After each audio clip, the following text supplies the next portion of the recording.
Comme tous les lundis, nous parlons de saisonnalité et aujourd'hui plus particulièrement du Nasdaq, étant donné que cet indice américain entame une période qui lui a historiquement donné beaucoup de satisfaction.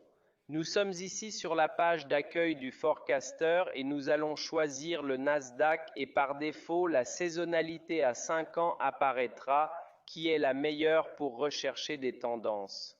En sélectionnant avec la souris précisément cette période qui va d'aujourd'hui à fin août début septembre et en ajoutant l'autre saisonnalité 7, 10 et 15 ans, nous constatons une chose très intéressante si nous nous déplaçons en effet dans les statistiques précisément.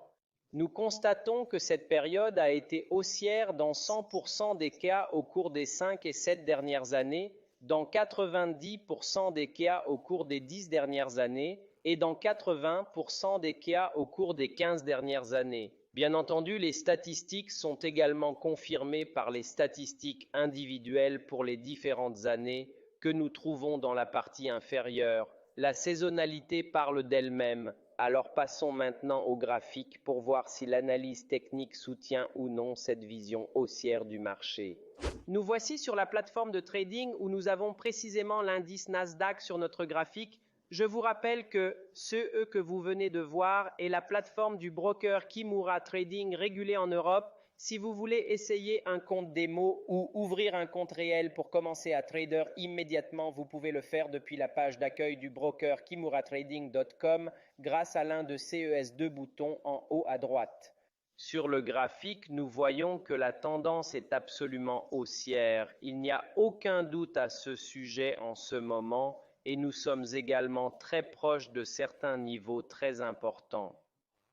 Et précisément verrait le prix dépasser les 15 000.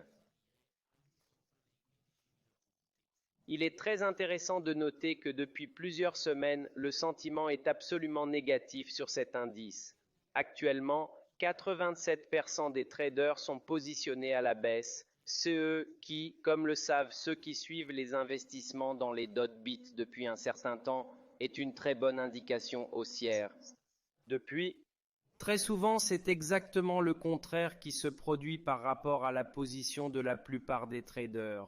Le graphique du Nasdaq et en particulier le sentiment semble confirmer la saisonnalité. Notre stratégie d'ici le début du mois de septembre sera donc de profiter des jours de baisse pour nous positionner à la hausse.